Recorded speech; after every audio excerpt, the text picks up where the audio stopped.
Hi everybody, Colin Stevenson here, joined as usual today with my hero, John Lenhart. Hi John.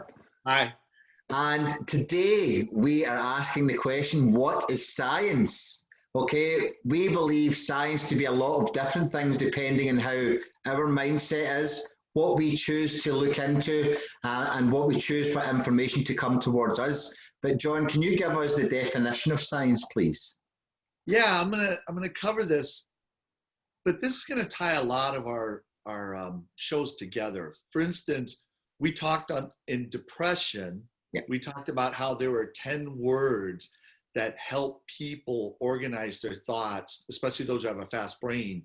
And one of those 10 words is science. So we're actually going to cover one of the 10 words here that cause people to become confused and have issues and contradictions.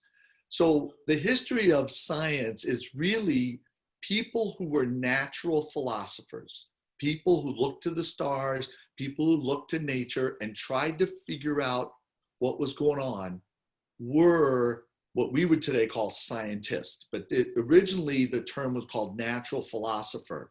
And it was only, I think, like in the late 1800s, early 1900s, that the term scientist came up. And it came up as a put down. Basically, the person said, if an artist works with art, then do we call the person who works with science a scientist? And it stuck. So this word scientist, it really, if you go past, earlier than, let's say, the 1900, the term for scientist was natural philosopher. And so when I ask people the definition of science, so this is one of my favorite things to do. People get in an argument and people want to talk about science and all this stuff. And I say, what's your definition of science? Again, 99% of people will not even answer that question. They will not even answer that question.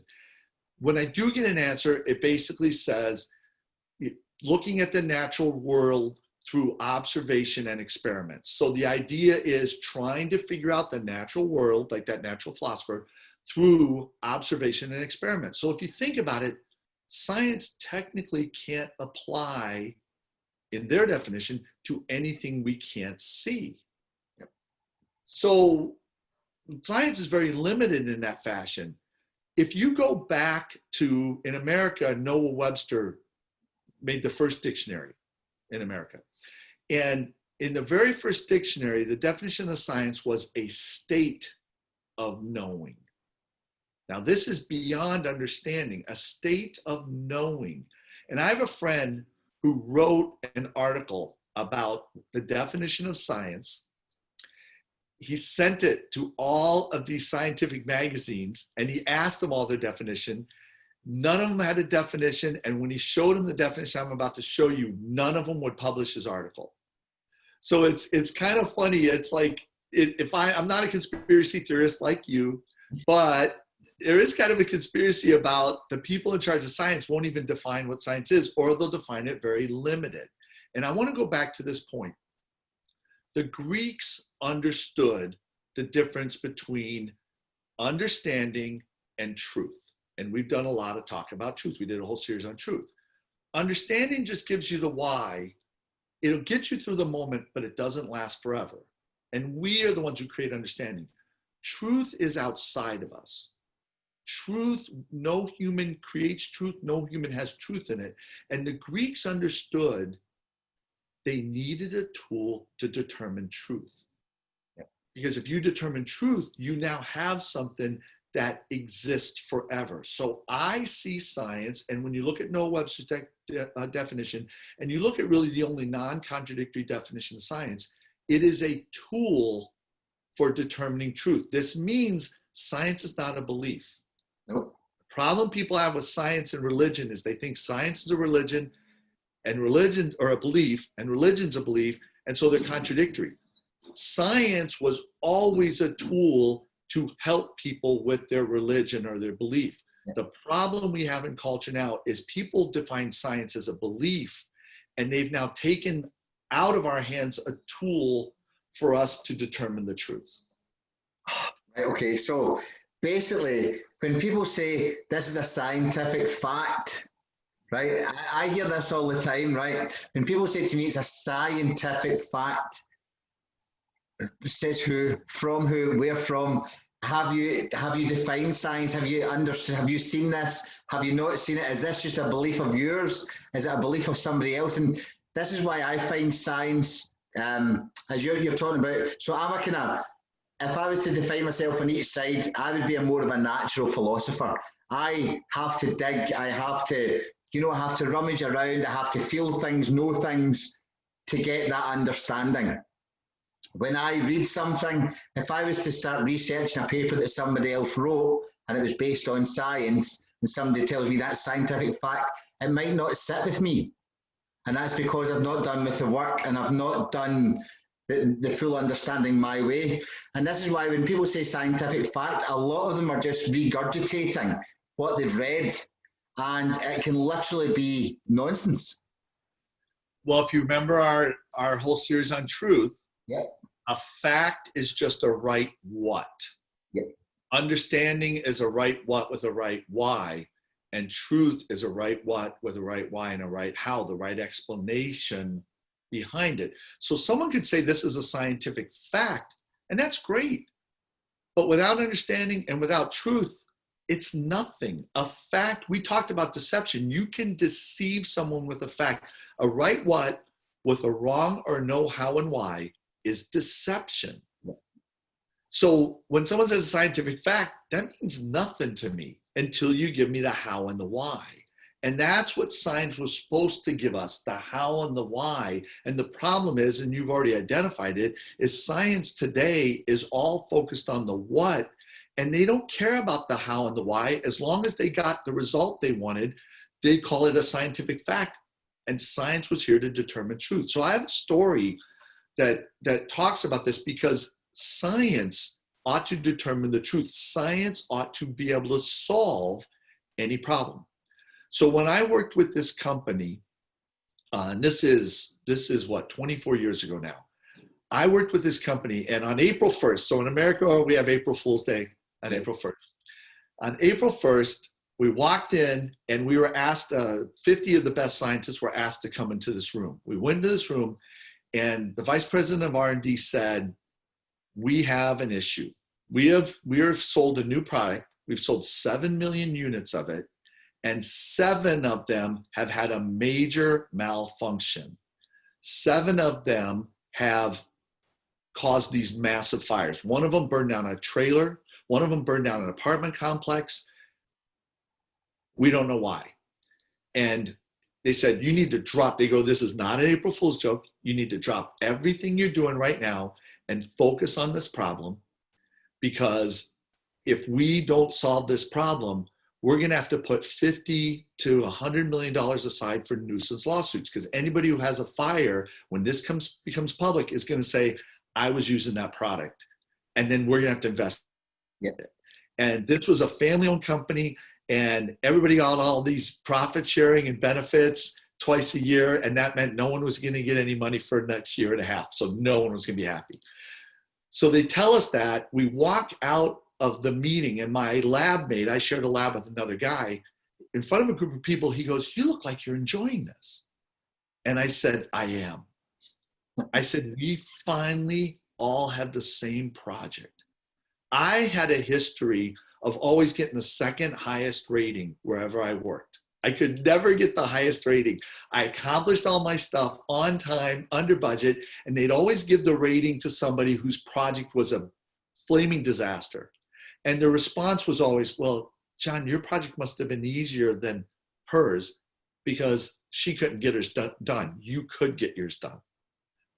So I always thought that was like, they basically rewarded the person who had who had, in my opinion, made a mess. But now my point was, all of us have the same project.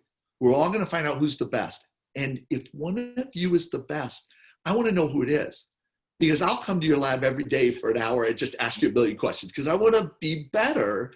I don't know who the best is, but I want to know who the best is.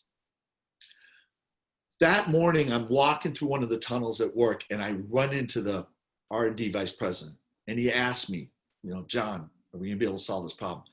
And I told him, I said, don't worry about this. I said, I have 4 principles that can solve any problem. I don't know what the answer is, but it will lead me the answer. Start worrying about your next biggest problem. And what I did was I applied these 4 principles of science to solve the problem. 2 weeks to the day after that, 49 people quit. They couldn't get the product malfunction. They didn't want to deal with it anymore. They wanted to keep working on the other projects. 3 weeks to the day, April 22nd, I got 2 of these products to malfunction. I mean, they were spitting flames. And I got to present it to them. And basically, I saved the company $50 to $100 million. And they gave me 2 tickets to the premiere of the first movie, Mission Impossible. This is in 1996, Mission Impossible by Tom Cruise and all that, because I had solved a possible mission. So 2 movie tickets or $50 to $100 million. That can kind of tell you what happens when you work for a company. And so what I did was I used these 4 principles, and we've covered all 4. But basically, I wanted to kind of rough through these 4 principles. The first principle is causality. Do you understand what's a cause and what's an effect? Your goals are all effects. If you try to do your goals as a cause, you're never going to get there. You are not in control of effects. You're in control of causes. What are the causes? What are you in control of? The second principle is non-contradiction. Contradictions don't exist. Conflicts do. I can be happy or sad. I can't be happy and not happy at all. Everybody proves they believe in non-contradiction every time they argue. Every time you argue with someone and think you're right, what you're saying without saying it is, Colin, you said this, then you said something that contradicted. Contradictions don't exist, so I have to be right. So everybody out there believes that. And our brain naturally operates to causality and non-contradiction. Our brain does not operate to the other 2. Growth mindset, and we covered that last time. Growth mindset is your repair. How quickly, how do you respond to being wrong? A lot of people on LinkedIn and Facebook are talking about growth mindset, meaning they're striving, they're achieving, they're growing. And what's funny is I love to ask them a question and prove them wrong, and then they get mad. And it's like the people espousing growth mindset do not actually have growth mindset. How do you respond when you are proven wrong? If you respond immediately and change it, you have a growth mindset. And then finally, we talked about contrastive thinking. The Yale professor said that's the model for being a genius. Is, do you think the opposite? Can you look at how you could be wrong? Can you look the opposite way? Can you look how someone else could be right that you disagree with? Every time these 4 principles are used together, it leads to the truth. And if you watch anything on the History Channel, whether it's religion, science, military, government, art, anything, politics, every time there was a problem, at least one of those 4 principles was ignored. Yeah. So that's what I realized is science is a tool for determining truth. It's made of these 4 principles, and you will always lead you to the right answer. Right, okay, so when we watch the news, and most people watch the news, I don't particularly watch the news myself, I do my own research, but when people watch the news and they say the government says this, and this is what people have to do, they don't get the why, they don't get the how, they don't get anything. If they say this shopping centre or this big supply chain is doing this and you all have to now do this, this is why. So what's happening just now with the current times with the pandemic or the COVID-19 stuff is people are saying you have to do this because of this, but what they're not able to do is back anything up with actual hows and whys, and this is why we're able to do it. So this is why there's so many divisions between people. And I believe because they say a scientific fact means that you're going to catch this virus if you don't do this or if you do this. The people that can think contrastively or the people that do just feel the truth are going, no, because you're not giving us the answers here, you're not doing it. And I believe this is why they're having such a large backlash at the moment, because there's so many people wanting the truth. So again, what you're talking about, and I want to come back to the rest of your story just in a second, how you can do it, but it's relevant in everything in life. It's literally relevant in everything in life, and people don't understand that it's making them mentally ill by just abiding by scientific fact or by the rule without the how and the why. Right. So this kind of gets to this scientific method, and this is what's happened is the first step in the scientific method is you're supposed to state what you believe your premise is. Yeah. The second step in the scientific method is to try to prove it wrong. We are not doing that today. So what we're doing is we're operating to causality, non-contradiction, and we are not being contrastive, we're not being growth mindset. And that's the problem with science today. We're doing a lot of bad science. We put up a premise, and then we try to get the data to prove it right.